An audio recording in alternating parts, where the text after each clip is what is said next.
अऊज़ु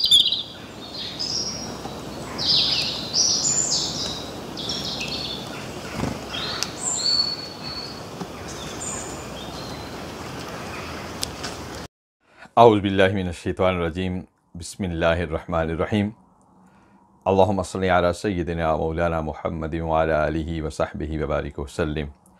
मुअज़्ज़ज़ सामीन व नाज़रीन, प्ले स्टेशन का एक सिलसिला कामयाबी के राज है, जिसमें कामयाब लोगों की बातें और हिदायत आपकी खिदमत में पेश की जाती हैं ताकि हम जान सकें कि ज़िंदगी में आगे बढ़ना और कामयाब होना कैसे मुमकिन है।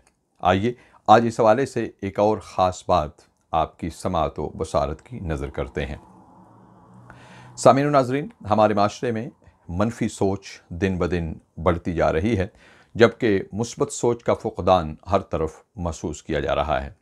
ये मनफी सोच अफ़राद माशरा को इनफ़रादी सतह पर और माशरे को इज्तिमाई सतह पर आगे बढ़ने से रोकने का एक बहुत बड़ा सबब बन रही है। मनफी सोच का एक बड़ा नुकसान ये है कि ऐसी सोच का हामिल इंसान हर अच्छे काम में भी कोई ना कोई नक्स और ऐब ज़रूर निकाल लेता है। इसके बरक्स मुस्बत सोच रखने वाला शख्स दूसरों की किसी गलती पर भी अच्छाई का पहलू ढूंढ लेता है। इसी हवाले से एक वाक़या पेश खिदमत है। एक शादीशुदा जोड़े के घर के सामने नए पड़ोसी आए। उनकी खिड़की से नए पड़ोसियों का घर साफ दिखाई देता था। उस शादीशुदा जोड़े की मनफी सोच की हामिल औरत अपने नए हमसायों की हर छोटी छोटी बात को खिड़की से नोट करती और फिर अपने शोहर को बताती। एक दिन जब वो दोनों नाश्ता कर रहे थे तो बीवी ने खिड़की में से देखा कि सामने वालों ने कपड़े धोकर फैलाए हुए हैं।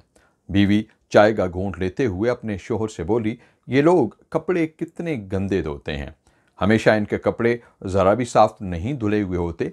इनकी ख़वातीन को कपड़े धोने आते ही नहीं हैं। इनको चाहिए कि अपना साबुन तब्दील कर लें या कम से कम किसी से कपड़े धोना सीख लें और ये सीखें कि कपड़े किस तरह धोए जाते हैं। शोहर ने नज़रें उठाकर खिड़की की तरफ देखा, ज़ेरे लब मुस्कुराकर फिर नाश्ता करने में मशगूल हो गया। इसी तरह हर बार जब भी उनके पड़ोसी कपड़े धोकर फैलाते, उस औरत के उनके कपड़ों और धुलाई के बारे में यही तासुरात होते। वो हमेशा ही अपने शोहर के सामने अपने ख्यालात का इजहार करती कि आज फिर इन लोगों ने कपड़े अच्छे नहीं धोए। दिल चाहता है खुद जाकर उनको बता दूं कि किस तरह ये अपने कपड़ों की धुलाई बेहतर कर सकते हैं। अलगर्ज इनके पड़ोसियों का घर और उनके कपड़ों की धुलाई हमेशा ही उस औरत की तनकीद का निशाना बने रहते। एक सुबह जब ये औरत नाश्ते की मेज़ के सामने बैठी तो पड़ोसियों के साफ सुथरे धुले हुए कपड़े देखकर हैरान रह गई और अपने शोहर से बोली, देखा, बिलाखिर इन्होंने सीख ही लिया कि कपड़े कैसे धोए जाते हैं। शुक्र है कि आज इनके कपड़े साफ हैं, लेकिन मुझे हैरत है कि आखिर ये अक्ल इनको आई कैसे।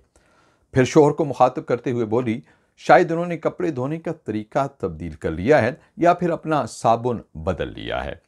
और वो खातून फिर चुप होते ही अपने शोहर की तरफ जवाब तलब नज़रों से देखने लगी।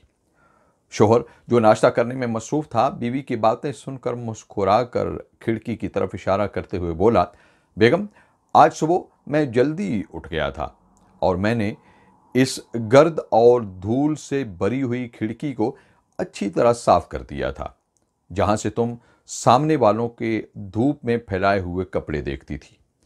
हमारी खिड़की एक लंबे अरसा से गंदी थी, जिसकी वजह से हमसायों के साफ धुले हुए कपड़े तुम्हें हमेशा गंदे नजर आते थे। शोहर के इस जवाब पर वो खातून मालूम नहीं शर्मिंदा हुई या नहीं, लेकिन उसको बात पूरी तरह समझ आ चुकी थी। मुअज़्ज़ज़ सामीन व नाज़रीन, बिल्कुल ऐसे ही मनफी सोच की वजह से हमारी रोज़मर्रा ज़िंदगी में भी होता है। हमारी सोच और फ़िक्र व नज़र की अपनी खिड़की साफ नहीं होती और हम दूसरों को मोरद इल्ज़ाम ठहरा रहे होते हैं। असल मसला खुद हमारे अंदर होता है, लेकिन हमारा इस तरफ ध्यान ही नहीं जाता और न ही हम अपने अंदर झांकना चाहते हैं। किसी को परखने का ये इंतहाई बेहतरीन तरीका है कि हम सबसे पहले अपनी खिड़की को देखें कि क्या वो साफ है। क्योंकि जब हम किसी को देखते हैं और अपनी राय का इजहार करते हैं तो इस बात का इन्हिसार اس کھڑکی یا اس ذریعے کی شفافیت پر ہوتا ہے جس سے ہم کسی کو جانچ رہے ہوتے ہیں۔ چونکہ انسان خطا کا پتلا ہے، اس لیے غلطی کا انسان سے صادر ہونا ایک فطری عمل ہے، لیکن دوسرے پر انگلی اٹھانے سے پہلے اس بات کا یقین کر لیا جائے کہ کیا ہم بھی تو کہیں اسی غلطی سے دوچار تو نہیں ہیں۔ دوسروں کا احتساب کرنے سے پہلے ہمیں اپنے احتساب کی فکر کرنی چاہیے۔ دوسروں کے عیوب پر نظر کرنے سے پہلے ہمیں اپنے عیوب کا جائزہ لے لینا چاہیے۔ اس طرح ہم منفی سوچ کو ختم کر کے اپنے اندر مثبت سوچ پیدا کرنے میں ضرور کامیاب ہو جائیں گے انشاءاللہ العزیز۔ معزز سامعین و ناظرین، ہمارے اس چینل کا مقصد نیک بنیے، نیکی پھیلائیے۔ ہماری گزارش دعا کیجیے، دعا دیجیے اور دعا لیجیے۔ ہماری خواہش خوش رہیے اور ہمیشہ خوش رکھیے۔ آپ ہمارے اس چینل کو جوائن کر کے ہمارا ساتھ دیں گے تو ہمیں دلی خوشی ہوگی۔ حوصلہ افزائی کا بے حد شکریہ۔ اپنا اور سب اپنوں کا بہت خیال رکھیے گا۔ انشاءاللہ العزیز آئندہ زندگی نے وفا کی تو ایک اور ویڈیو کے ساتھ آپ کی خدمت میں حاضری ہوگی۔